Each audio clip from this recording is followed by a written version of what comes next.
Hey everybody, what's going on? This is Sam from Historic Travels and welcome to another video. And as always, before we get started today, I'd just like to take a quick moment to welcome all my new subs and to thank everybody who's been leaving me comments and messages down below. Thank you guys so much, I really appreciate it. And if you would like to take a couple extra steps to help support the channel a little bit more, there's a merch store and a Patreon for this channel in the links below. Thank you guys so much for all your support.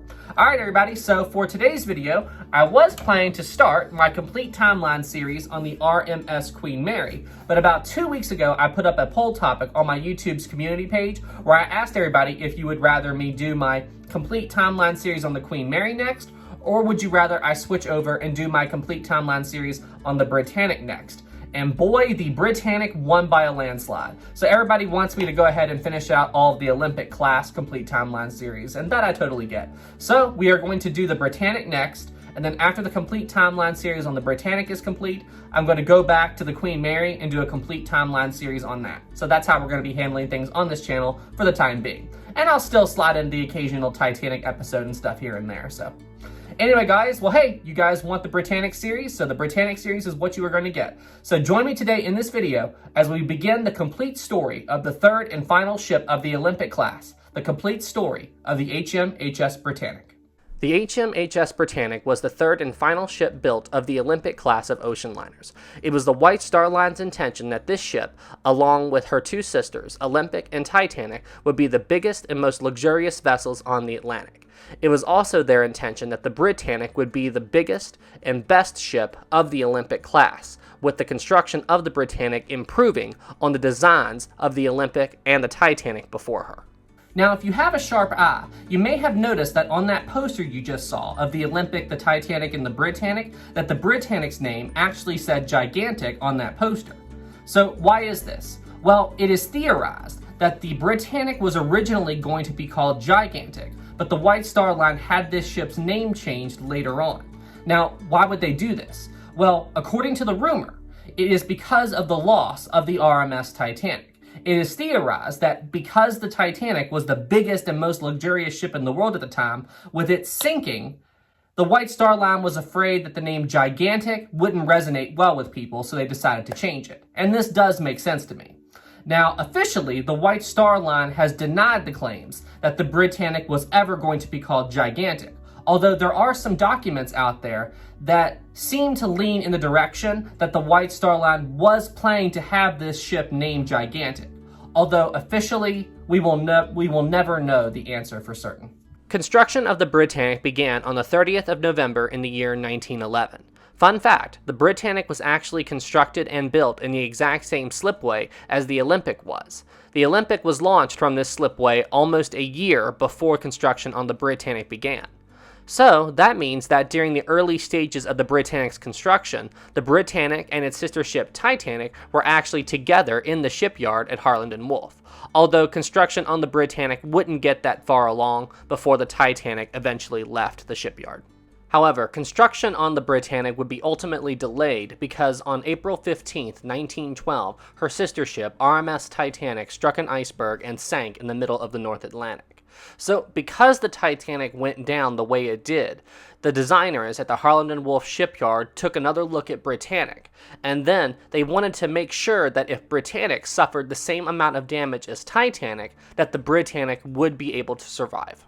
Since the construction of the Britannic wasn't that far along at the time of the Titanic disaster, the shipbuilders at Charleston WV really didn't have that difficult of a time going back and looking at the plans of the Britannic and changing them a bit so that if the Britannic was involved in a Titanic-like scenario, the Britannic would not sink. Here are some of the design changes that they made to the Britannic following the Titanic disaster. Number one, they added a double hull to certain areas of the Britannic. Now, the entire ship didn't have a double hull. The only areas that did were basically the midsections of the ship, more specifically the areas that protected the boiler room and engine room from the ocean outside. This area was equipped with a double hull. And the purpose of a double hull is that if the first layer of the hull is breached, the second layer of the double hull would protect the interior sections of the Britannic from the ocean outside. The second thing that they had to do to the ship in order to accommodate this double hull was increase the width of the ship to 94 feet. The third change that they made to the Britannic was that Of the ship's 15 watertight compartments, they increased the height of 6 of them up to B deck instead of D deck where they normally were. Now, because of these changes, the Britannic could now survive her first 6 watertight compartments breached, and this ship would not sink. This is the exact same amount of damage that the Titanic had on the night that she struck the iceberg. Now, it also seems like the sinking of the Titanic may have led to one more design change to the Britannic. During the inquiries into the Titanic disaster, even though a lot of people said that the Titanic broke in two during the final moments of her sinking, officially, the inquiry stated that the Titanic did not break in two, but in fact the ship sank in one piece. However, it does seem like the designers at Harland & Wolff may have been suspicious about this. So, they implemented yet one last final major change to the design of the Britannic. You see, on ships like the Titanic, there are these things called expansion joints. And the purpose of an expansion joint is to allow the superstructure of a vessel to flex while a vessel's at sea and traveling across the Atlantic, so it doesn't put so much strain on the hull of the ship. Now, in case you're wondering what part of the Titanic classifies as superstructure, it's basically the top sections of the ship right here. The areas that are painted white, that technically classifies as superstructure. Now, in the case of Titanic, this ship had 2 expansion joints. There was one located between the first and second funnel, and another one located between the third and fourth funnel. Now, when it comes to Britannic, its expansion joint layout is completely different. The Britannic had 4 expansion joints. One located between the first and second funnel, another one located between the second and third funnel, another one between the third and fourth funnel, and they had another one back here on the back section of the ship. So why would they make this drastic design change to the Britannic with its expansion joints?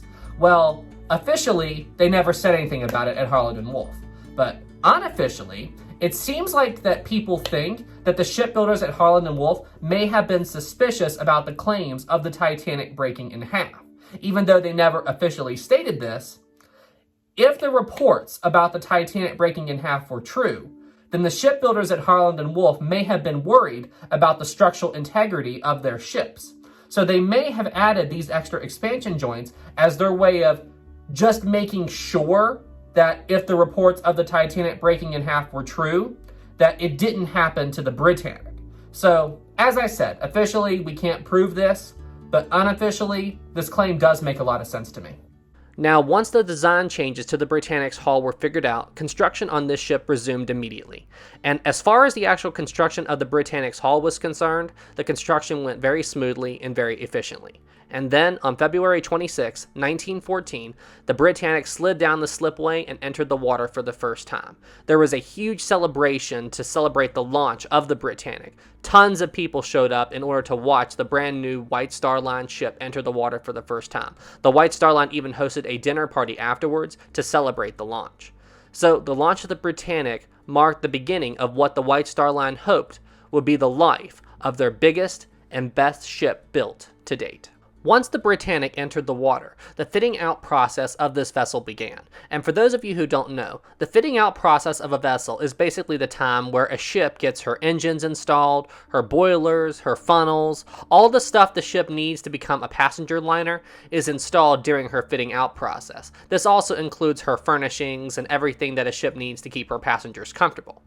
And in the case of Britannic, this was also the time period where the ship received her last and probably her most critical brand new safety feature. Now, this brand new safety feature that they added to the Britannic was something called a gantry davit. Now, for those of you who don't know, a davit is basically those cranes that they have on a boat deck of a ship like the Titanic, and the purpose of these is to lower a ship's lifeboat over the side. The Titanic had them, the Olympic had them, all ships had these. But what made the Britannic's davits so special is that the gantry davits were electric.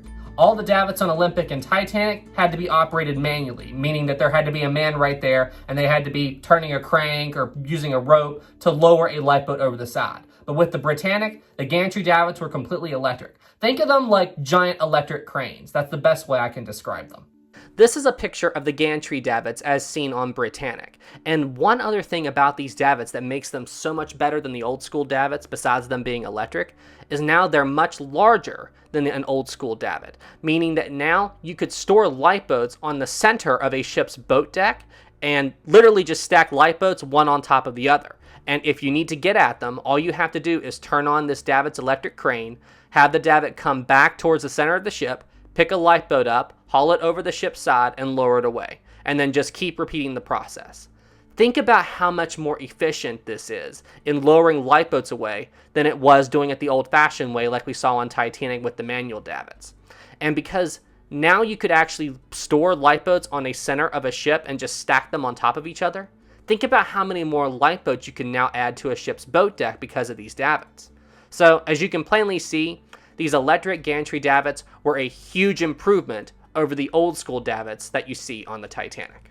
Now, the gantry davits weren't installed on Britannic just to replace the old school manual lifeboat davits. The Britannic would have these as well.